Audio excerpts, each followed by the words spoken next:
Bismillahirrahmanirrahim. Assalamualaikum warahmatullahi wabarakatuh. Perkenalkan, nama saya Ahadia Agustina SE, SIME, dosen Fakultas Agama Islam Universitas Muhammadiyah Mataram. Saya mengajar pada Prodi Ekonomi Syariah dan saya juga mengampu beberapa mata kuliah, di antaranya pengantar studi Islam, sejarah pemikiran ekonomi syariah, ekonomi makro syariah, fikih muamalah, studi Al-Quran, studi hadis, teori ekonomi mikro, dan beberapa mata kuliah lainnya. Baik, pada kesempatan hari ini saya akan membahas tentang mata kuliah yang saya ampu, yakni teori ekonomi mikro. Teori ekonomi mikro yang saya akan bahas pertama kali yaitu adalah tentang bagaimana teori ekonomi mikro syariah. Baik, selanjutnya, selain saya menjelaskan kepada mahasiswa terkait tentang teori ekonomi mikro syariah, saya juga memberikan tugas kepada mahasiswa berupa survei atau studi kasus ke masyarakat untuk mahasiswa menganalisa bagaimana perkembangan UMKM atau perbankan syariah, baik itu yang konvensional maupun yang syariah, juga pariwisata syariah, di mana mahasiswa menganalisa akad-akad yang digunakan dalam UMKM, perbankan syariah, dan pariwisata. Adapun CPL mata kuliah teori ekonomi mikro yang saya ampu adalah mahasiswa menunjukkan sikap bertanggung jawab atas pekerjaan di bidang keahliannya secara mandiri. Kemudian mahasiswa menguasai pengetahuan faktual tentang kebijakan dan regulasi ekonomi dan keuangan syariah, baik nasional maupun internasional. Selanjutnya, mahasiswa mampu menganalisis fenomena ekonomi dengan mengintegrasikan nilai-nilai dan prinsip-prinsip dasar ekonomi syariah melalui pendekatan metodologi ekonomi dan keuangan syariah serta pemahaman teori dasar ekonomi syariah secara terintegrasi. Selanjutnya, mahasiswa mampu membuat keputusan terstruktur dalam pendanaan dan investasi sesuai dengan lingkup dan tanggung jawab pekerjaannya. Kemudian CPMK mata kuliah teori ekonomi mikro ini adalah mampu menjelaskan konsep dan ruang lingkup teori ekonomi mikro, model ekonomi mikro. Selanjutnya, mampu menjelaskan perilaku konsumen dengan berbagai alternatif pilihan dalam permintaan suatu barang dengan teori utilitas dan analisis kurva kepuasan sama. Selanjutnya, mahasiswa mampu menjelaskan keadaan di mana konsumen dapat memaksimumkan kepuasan dengan kendala anggaran. Terakhir, mahasiswa mampu menjelaskan perubahan pendapatan dan harga terhadap jumlah barang yang diminta konsumen dan dapat menganalisis efek pergantian dan efek pendapatan akibat adanya perubahan harga. Kemudian bahan kajian mata kuliah teori ekonomi mikro, ada konsep dan ruang lingkup teori ekonomi mikro syariah, model ekonomi konvensional dan syariah. Selanjutnya, perilaku konsumen dengan berbagai alternatif dalam permintaan suatu barang dengan teori utilitas dan analisis kurva kepuasan sama. Selanjutnya, menjelaskan keadaan di mana konsumen dapat memaksimumkan kepuasan dengan kendala anggaran. Perubahan pendapatan dan harga terhadap jumlah barang yang diminta konsumen dan dapat menganalisis efek pergantian dan efek pendapatan akibat adanya perubahan harga. Selanjutnya, permintaan individu, permintaan pasar, dan faktor-faktor yang mempengaruhinya. Kemudian konsep elastisitas permintaan dengan menggunakan alat matematika dan dapat melihat hubungan antara total penerimaan dan dengan elastisitas permintaan. Kemudian sarana pendukung pembelajaran dalam teori ekonomi mikro ini yaitu yang digunakan adalah Excel,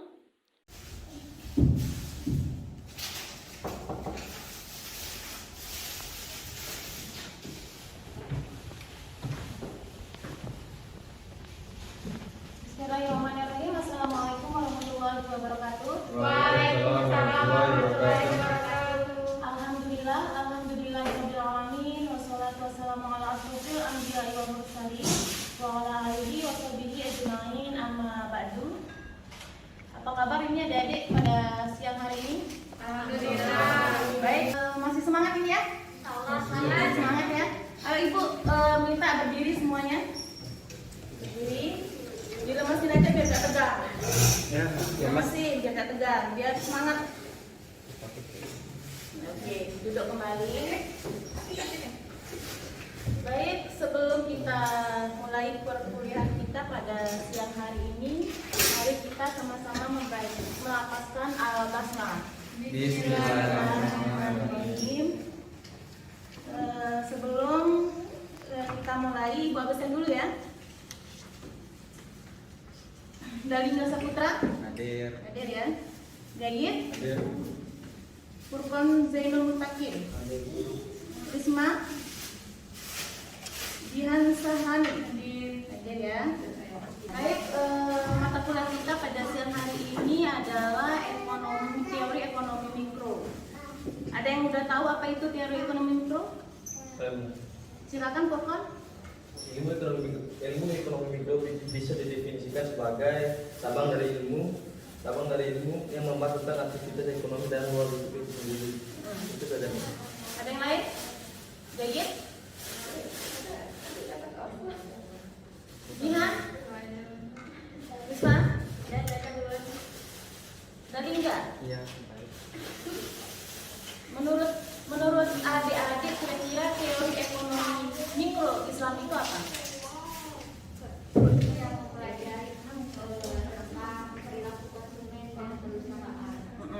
Berdasarkan prinsip-prinsip Islam.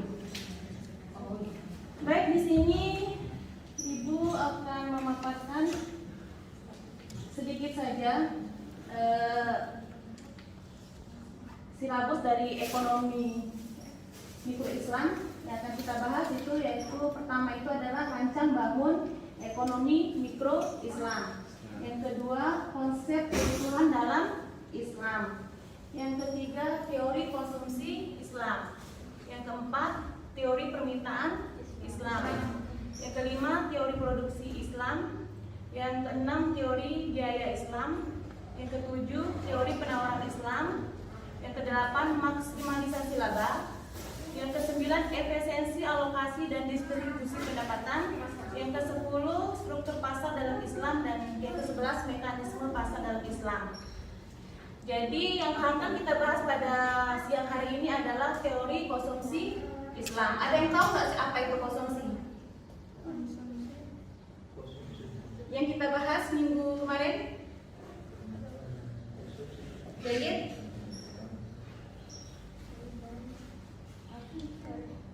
Pembelian kayak makan makanan. Coba suaranya dibesarin. Gimana? Konsumsi seperti kita. Apa yang kita butuhkan? Nah, Di situ dimanfaatkan, ya?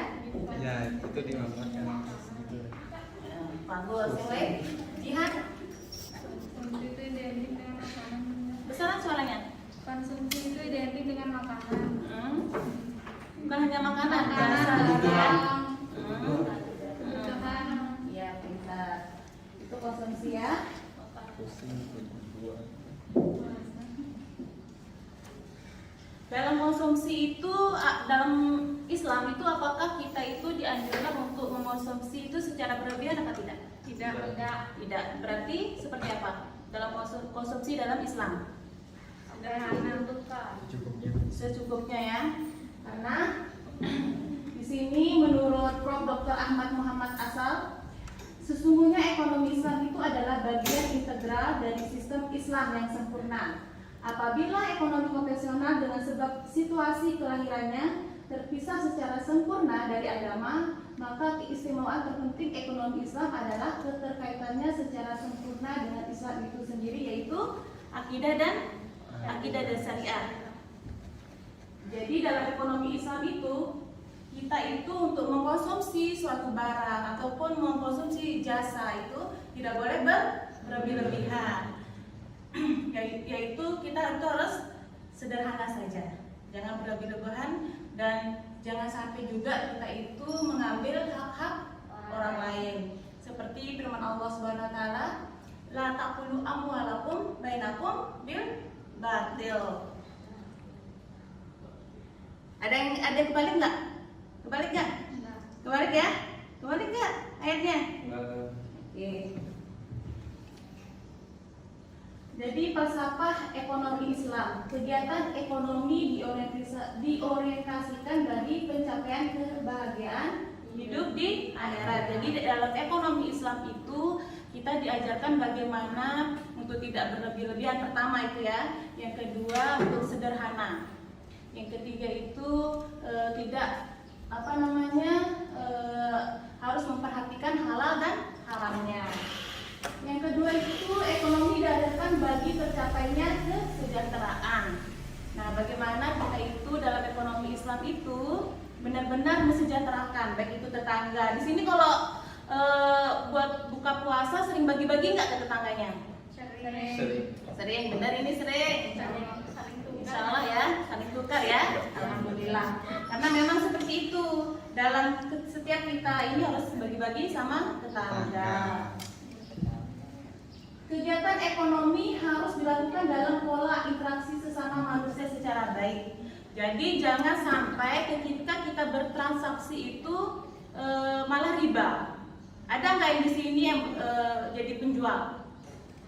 Ada. Siapa Risma ya? Ketika bertransaksi ambil keuntungan pasti banyak. Banyak nggak? Dikit bun. Dikit ya. Tidak boleh ketika kita bertransaksi dengan orang lain ngambil untungnya banyak ya. Keempat, harus dihindari kegiatan ekonomi yang merusak fisik maupun tatanan kehidupan manusia. Jadi kita itu harus memperhatikan kaidah-kaidah tersebut. Tidak boleh saling menzolimi. Itu yang pertama ya. Selanjutnya, ekonomi Islam itu juga inti kehidupan manusia di dunia ini adalah mencapai pahala kemuliaan di dunia dan akhirat. Jadi sebenarnya pokok dari ekonomi mikro itu adalah membahas tentang ekonomi Islam itu terlebih dahulu. Apa itu ekonomi Islam, baru kemudian kita bahas tentang konsumsi, produksi, distribusi. Selanjutnya metodologi ekonomi Islam. Yang pertama itu konsep rasionalitas Islam. Ada yang tahu apa itu konsep rasionalitas Islam? Nggak tahu ya? Dalingga? Baru pertama ya. Rasionalitas ini adalah bagaimana kita itu berpikir untuk memilih mana yang baik dan mana yang buruk. Contohnya misalnya ini Jayid sekarang rumahnya di Lombok Timur ya, tapi nggak mungkin kan Jayid pulangnya ke Lombok Tengah, ya kan? Nggak mungkin ya, berarti harus pulang ke Lombok Timur, nggak nyasar ke rumah tetangga. Di produksi, distribusi. Selanjutnya metodologi ekonomi Islam. Yang pertama itu konsep rasionalitas Islam. Ada yang tahu apa itu konsep rasionalitas Islam? Nggak tahu ya? Dalingga? Baru pertama ya. Rasionalitas ini adalah bagaimana kita itu berpikir untuk memilih mana yang baik dan mana yang buruk. Contohnya misalnya ini Jayid sekarang rumahnya di Lombok Timur ya, tapi nggak mungkin kan Jayid pulangnya ke Lombok Tengah, ya kan? Nggak mungkin ya, berarti harus pulang ke Lombok Timur, nggak nyasar ke rumah tetangga.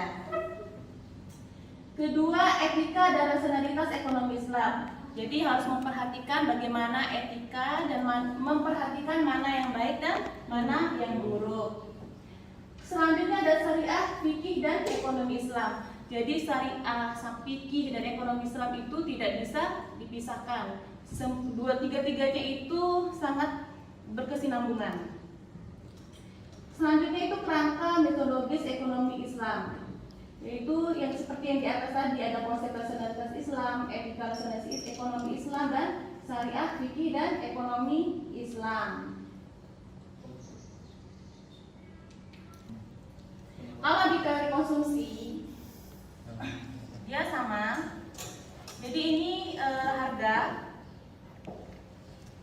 Misal ini adalah pasarnya. Kalau ternyata pada saat puasa ini harga murah, maka akan naik permintaannya.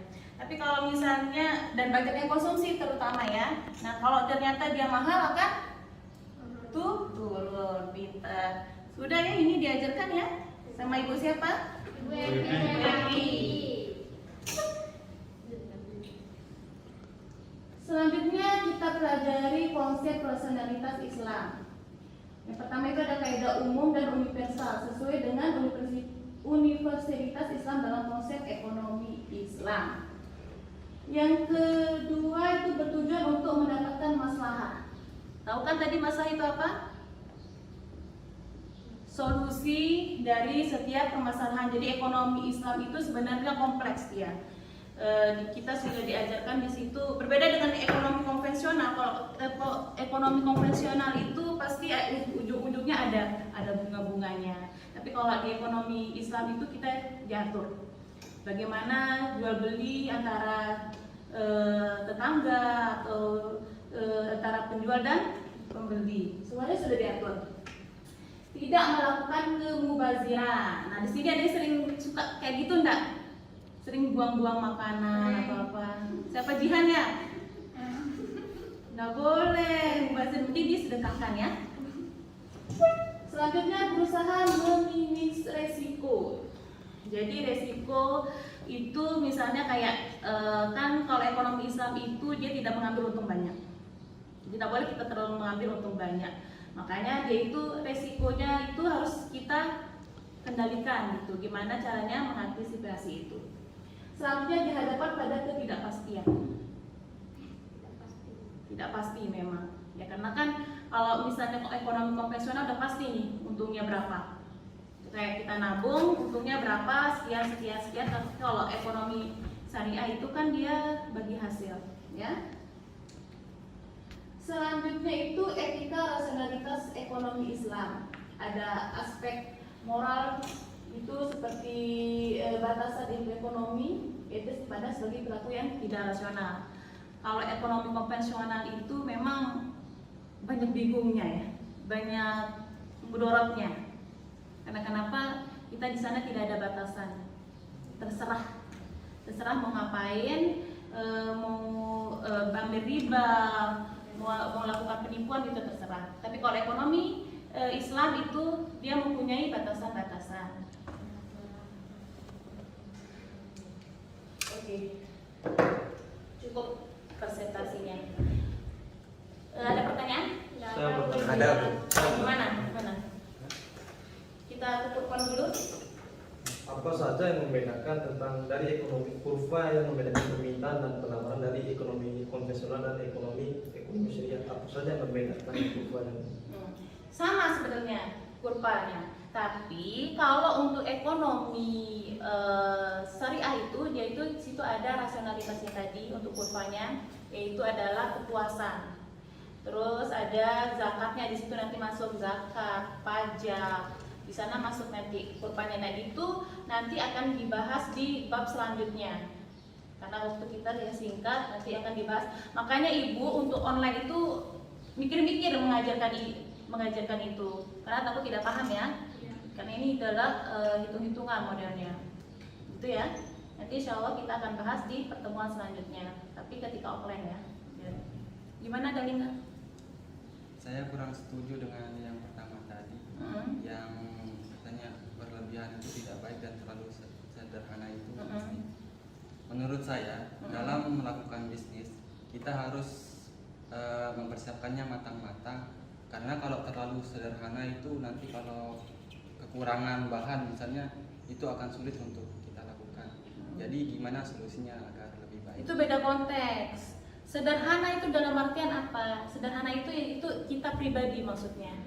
Bukan untuk ke bisnis ya. Kalau untuk bisnis ya memang kita itu harus benar-benar memikirkan alokasi dananya seperti apa.